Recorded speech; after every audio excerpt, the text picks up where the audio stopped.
Salam dəyərli kanal izləyiciləri, mən Tural müəllim. Bu günləri 8-ci sinif şagirdi Hüseyn ilə ötən 9-cu siniflərin buraxılışına düşən sualların izahına baxacağıq. Başlayan ilk sualdan deyir ki, nöqtələrdən neçəsi A düz xəttinə aiddir. Bu izah elə. Buradan nöqtə Düz xətt xətt. buradadır. Bəli. Bunun kənarlarından C, D, Y, K, D. Deməli, neçə dənə aiddir? 4-dür. Bəli, qeyd edək C variantını. Deməli, birinci sualın düzgün cavabı C variantı olacaq. Kənarda olanlar C, D, Y, K. İkinci sual çox hədliyə aid olan sualdır. Buyur, 5x kvadrat çıxılsın, 20 ay. Çox hədsin vurduqları ayıracaqsın. Necə ayıracaq? Mənim burada ikisində A var deyə A-nı çıxardacaqları. Aha. Yazacaq ki, 5A, 5A, A vurulsun, 2 çıxılsın 2, sonra vurulsun 2 plus 2. Bəli. Deməli 5A bir dənə markerlar, bəli, düzgün yazdı. Burada 5A-nın mötərizdən xaricinə çıxaranda x kvadrat çıxılsın 4 qalır. Bunun da açılışı nə gedir Hüseyin? X çıxılsın 2. Vurulsun x üstə gəlir. Yəni kvadratlar fərqin açılışıdır. A çıxaq B, vurulsun A üstə gəl B. Yəni cavab variantında baxın bu şəkildə verir. Yəni x kvadrat çıx 4-ü də açılışla yazır. Y variantı düzgün cavabdır. Bəli. Keçirik üçüncü suala. Üçüncü sual üçbucağın bucaqlarına aiddir. Əvvəlcə də görün, üçbucağın daxili bucaqlarının cəmi neçə dərəcədir? Ay, gəl üçbucağı çək, göstəriyorum da. Bəli. Bəli. Daxili bucaq deyil, xarici bucaq deyilsə, 138. xarici bucaq buradır. Ora. Burada 138 verildi. Aha. 180-dən birinci 180-dən çıxacaq Ay, 138. sağ ol. Bu da eləyəcək 42. Bəli. Yazır, 5-də çıxır 38. Bu da elədi 42. Sonra Buraya yaz 42.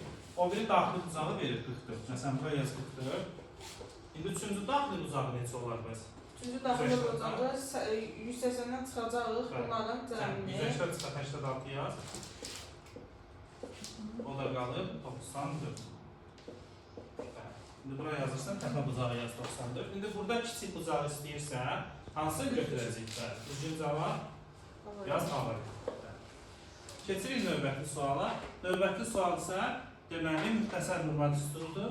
A üstə gəl B-nin kvadratının açılışıdır. Buyur, həll elə. 5 kökətdə 2 kvadratı nə verir bizə? Birinci 5-in kvadratı o edir 50. 25 yox, 5 kvadratı 25. 5 kvadratı 25. 25-i vuracaq 2-yə. O da Bu eləyəcək. da eləyəcək 50 eləyəcək. Sonra 50-dən də İndi buranın neçə olacaq hasili? buranın hasili tutar. Buranın hasili 5-i eləyəcək. 2-yə vuranda. 5-i 2-yə vur 10 eləyəcək. 10 da 2-yə vuranda. 10 da 2-yə vuranda 20 kök altda. 20 kökətdən 6. Bəli, çıxılsın. 20 kök altda 6. 20 kök altda 6. İndi 2 kök altda 3-ün kvadratı neçə eləyir? 12. Bəli. Ay, sağ ol. Sonra burada yazaq. Üstəgə. Bəli, 2-nin kvadratı çünki 4 eləyir uşaqlar. 3-ün də kök altda 3-ün də kvadratı özü verir. 4-ü çarpı 12. Buradan da 20 kök altda 6-lar nə edəcək? Islah gedəcək. Islah 50-dən gedəcək. də 12 toplayacaq. Buradan da 50 ilə də 12 toplayacağıq. Alacaq cavab 60. 62 var. Bəli, B var. Aha, keçən növbəti suala baxırıq. Aha, növbəti 4-cü, 5-ci suala baxaq. Burada elə rəqəm seçməliyik ki, həm 5-ə, həm də 2-yə bölünsün. Bu rəqəmimiz də olacaq 10. Bəli. Birinci 4-ü vuracağıq 10-a. Aha. Bu da eləyəcək 40. 40. Sonra 5-dən 10-u 5-ə böləcək. Bu eləyəcək 2. Aha, 2-yi yazın. də 40 vuracağıq. üstəgən. 40 üstə. Buradan, hə, ay sol, 40 üstəgən. Yox, buradan yazılır, yerim var. 40 üstəgən. 2. 2. Təzədən Sonra 3. 2-yi vuracaq 3-ə. Beləcə 6 Qız, çıx 6 qız. Arada çıx arası. Çıx 6 qız. Bərabərdir. İndi Bərabər. burada da onu nəyə böləcəyik? Burada onu da 5-ə böləcək. 2-yə böləcəyik. 5. 5-i vuracağıq x-ə. Eləcək mənfi 5 5 qız. Mənfisində yaz, mənfi 5 qız. 5. Təzədən 5-i 5-ə 5-i vuranda. 5-ə vuranda 25. 25. 2 mənfi olanda nə yazacağıq? Aysa üstəgəl 25.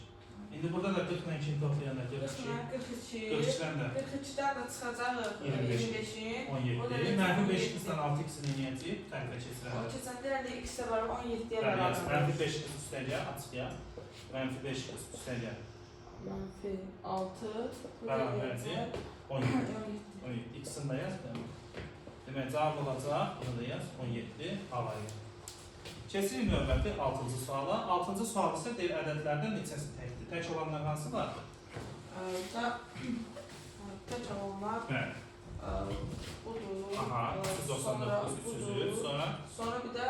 qoşursunuz. Bir də Bir də budur. yox, 58 cütdür. Arası. Tək olan. Tək. Nə oldu sən? 55. Neçədən aldın da tək ədəd? 4 dənə. 4 dənə cavab C variantı. Tək ədəddən sonra nə etdik? 1, 1, 3, 5, 7, 9. Tək cütlərlə 0, 2, 4, 6, 8. Və nəhayət 7-ci suala baxırıq. Bu isə deyir ki, tənliyin neçə həqiqi kökü var? Aha, indi burada da deməli diskriminantla həll edirik. Diskriminantın düstur necə idi? Yəni D bərabərdir. D bərabərdir B kvadrat çıx 44 AC. A hesabı. İndi yerinə qoy hesabla. AC. Bu da 6. B'miz 6'dır. 6 kvadratı 36. 36. 4'e vuracaq. 4'e vuracaq 12'ye. 48. 36'dan da 48 sanda nə qalır? Ondan da 48 çıxanda mənfədə olur. Mənfi 12. Mənfədə görə yoxdur. Bəli. Bəs mənfi 12. Deməli D sıfırdan kiçik olur. İndi mən yazım D sıfırdan kiçik olanda tənliyin həlli olmur. Bəs yaxşı D sıfırdan böyük olsa tənliyin neçə həlli olur? 2 müəyyən. Müxtəlif həlli olur. 2 müxtəlif. Bəs D sıfıra bərabər olsa yenə 2 olur. 2 bərabər. A olur. 2 bərabər həlli olur. D sıfırdan kiçik olanda tənliyin həlli olmur. Demək düzgün cavab yoxdur. Gəldik videomuzun sonuna. İnşallah ki, izahın köməyi dəydi. Növbəti izahlarda görüşərik. Diqqətiniz üçün təşəkkür. Sizə təşəkkür ederiz. Sağ olun.